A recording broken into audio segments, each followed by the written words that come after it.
रामकृष्ण हरी माऊली. श्रीकृष्णांनी श्रीमद भगवद्गीतेमध्ये आपल्या जीवनाचे सार्थक आपण कसे करावे आणि आपल्या जीवनात जगत असताना आपण काही गोष्टी ध्यानात घ्याव्या आणि त्यानुसार कसे वागावे याचे प्रेरणादायी उपदेश श्रीकृष्णांनी भगवद्गीतेमध्ये दिले आहेत.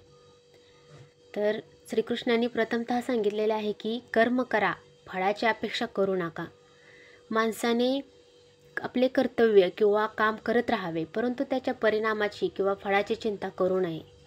आपण एखादं काम करतो, एखादं चांगलं काम करतो, आपल्याला वाटतं की याचं फळ आपल्याला लगेच भेटावं. तसं नसतं. फळ हे भेटणारच, पण फळाची अपेक्षा आपण लगेच करायची नाही. आपण देवाची भक्ती करतो आणि आपल्याला असं वाटतं की देव आपल्याला पावणार.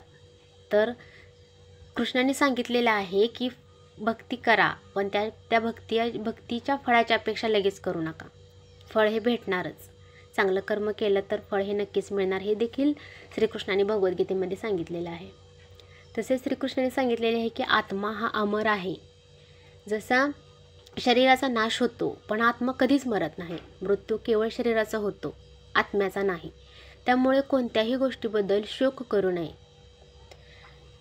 श्रीकृष्णांनी हे देखील खूप छान उदाहरण दिलेलं आहे की जसा कपडा हा जीर्ण होतो आणि फाटतो, तसं शरीर देखील आपलं जीर्ण होत एके दिवशी त्याचा मृत्यू होतो. परंतु आपला आत्मा हा अमर आहे, तो कधीही मरत नाही, त्याचा मृत्यू होत नाही.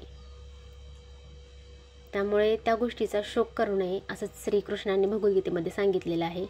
राग हा मनाचा नाश करतो. सगळ्यात महत्त्वाची गोष्ट म्हणजे श्रीकृष्णाने सांगितलेले आहे की राग हा मनुष्याचा सर्वात मोठा शत्रू आहे.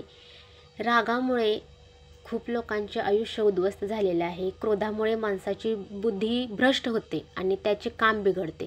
त्यामुळे मन नेहमी शांत ठेवण्याचा प्रयत्न करा.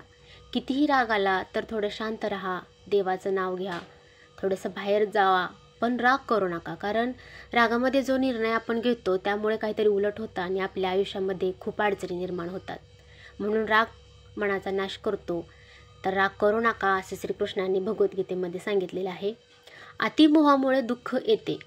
तर कोणत्याही गोष्टीचा किंवा व्यक्तीचा अतिमोह किंवा आसक्ती ठेवू नका. आसक्ती हे दुःख आणि अपयशाचे मुख्य कारण आहे असे श्रीकृष्णांनी सांगितलेले आहे. आणि श्रीकृष्णांनी भीती सोडून निर्भयपणे काम करा हे देखील सांगितलेलं आहे. कोणत्याही कामात यश मिळवण्यासाठी मनातील भीती दूर केली पाहिजे.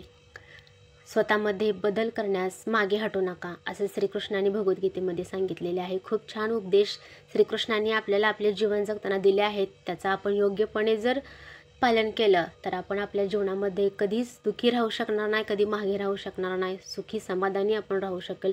फक्त श्रीकृष्णांनी सांगितलेले जे उपदेश आहेत, जे विचार आहेत त्यानुसार चाला. मन हे चंचल आहे, पण सरावाने नियंत्रणात येते.